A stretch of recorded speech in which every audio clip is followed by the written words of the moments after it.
আজি হইল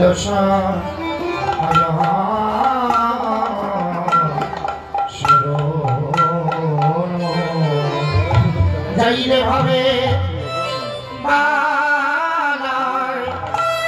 যাই রে আরে ও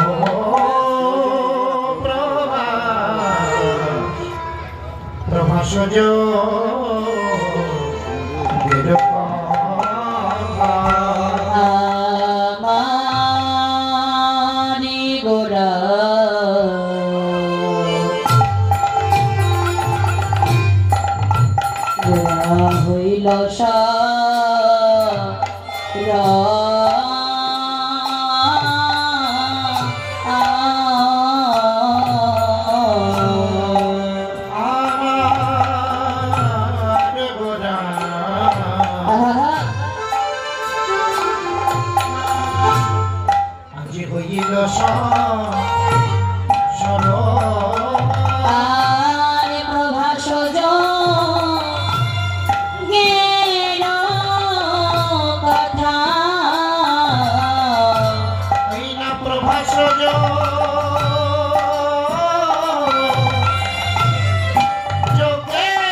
নদিয়াতে হইল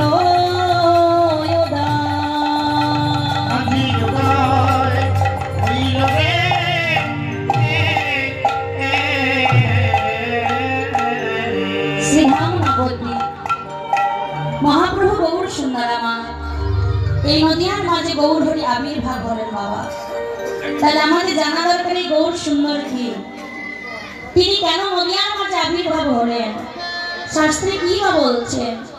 ব্রজেন্দ্র নন্দন যে সত্যি সত্য হইল সে বলরাম হইল নিতাই, পাপি তাপি যারা ছিল হরি নামে উদ্ধার হইল, তার সাক্ষী জগয়ার মাধার। 1486 খ্রিস্টাব্দে 18 ফেব্রুয়ারি বাংলা 891 সাল, যেদিন আমার মহাপ্রভু গৌর সুন্দর এই ধরাধামে আবির্ভাব হবেন, সেদিন তিনটি গ্রহণ একসঙ্গে হয়েছিল বাবা। কি কি? গগনে চন্দ্র গ্রহণ, ধরাধামে গৌর হরির জন্মগ্রহণ, আর ভক্তের নাম গ্রহণ। দাপর শেষে কলির প্রথম সন্ধ্যায় দোল পূর্ণিমার তিথি, চতুর্দিকে যখন শ্রীখোল করতালের ধ্বনি, চতুর্দিকে যখন অরুর ধ্বনি, এমতো সময় অদ্বৈত প্রভুই আমার দুটি নয়নের জলে কেঁদে কেঁদে বলছে, দয়াময় দয়াময়, শুনেছি তুমি কৃপাময়, শুনেছি তুমি করুণার সাগর, শুনেছি তুমি দীন দয়াল কাঙালের ভগবান। ও প্রভু, তুমি যদি দীন দয়াল কাঙালের ভগবান হয়ে থাকো, তুমি যদি ভক্ত বাঞ্ছা কল্পতরু হয়ে থাকো, এই কলির জীবকে দর্শন করে দেখো দয়াময়, কেমন করে এই কলির জীবকে উদ্ধার করা যায়। আজ অদ্বৈত প্রভু সুরধনী গঙ্গার ঘাটে দুটি নয়নের জলে কাঁদছেন, প্রভু একবার এই ধরাধামে তুমি এসো, আর এই কলির জীবকে তুমি দর্শন করো প্রভু। দুটি নয়নের জলে কেঁদে কেঁদে যখন অদ্বৈত ডাকছেন ভগবানকে, দেবর্ষি নারদ বৈকুণ্ঠ ধামে গিয়ে বলছে, প্রভু কৃপা করে তোমার এই ভক্তের প্রণাম গ্রহণ করো। বৈকুণ্ঠপতি নারায়ণ বলছে, নারদ আজ তুমি অসময়ে আমার নিকটে এসেছো। প্রভু আজ আমি তোমার নিকটে কেন এসেছি জানো? তোমার এই বদনে থেকে একটি প্রশ্নের উত্তর জানাবার জন্য তোমার কাছে এসেছি। এই ধরাধামে তো তোমার অনেক ভক্ত আছে, অনেক ভাবে তোমার সেবা দেয়, পূজা দেয়, অর্চনা করে। বলতে পারো দয়াময়, কেমন ভাবে ডাকলে তুমি ভক্তের ডাকে সাড়া দাও? কেমন ভাবে ভক্তরা পূজা করলে তুমি ভক্তের পূজা গ্রহণ করো? কেমন ভাবে ভক্তরা সেবা দিলে তুমি সেবা নাও? নারদ, খুব ভালো প্রশ্ন করেছো নারদ। তুমি জানো আমি কেমন ভাবে ভক্তের ডাকে সাড়া দিই? আমার কোন ভক্ত যদি আমায় ভালোবেসে সারা দিনে দুটি ফল নিবেদন করে, আমি সঙ্গে ফুল দিয়ে বলতে পারি, প্রভু গো,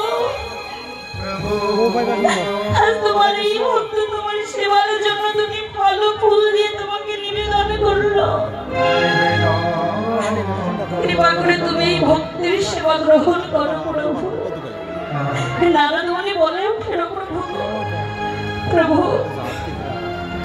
আর যদি কোন ভক্তের কাছে সেবা দেওয়ার জন্যই পাওয়া ফুল না থাকে, যদি তোমাকে সেবা দেওয়ার জন্য কোন ভক্তের কাছে যদি ফল না থাকে, তুমি কি সেই ভক্তের ডাকে সাড়া দেবে না দয়াময়? ভগবান বলছে, যদি আমার কোন ভক্তের কাছে সেবা দেওয়ার জন্য ফুল না থাকে, যদি আমার কোন ভক্তের কাছে সেবা দেওয়ার জন্য ফল না থাকে, তাতে কোনো দুঃখ নেই নারদ। কেন জানো? আমি যে ভক্ত বড় ভালোবাসি, আর ভক্তকে ভালোবেসে কোন ভক্ত যদি আমাকে ভালোবেসে বলতে পারে, প্রভু তোমাকে সেবা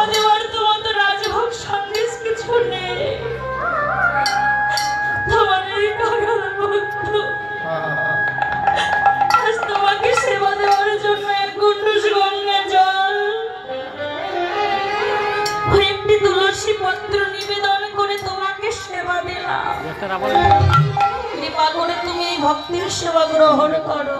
নারদ মুনি বলে উঠলেন, প্রভু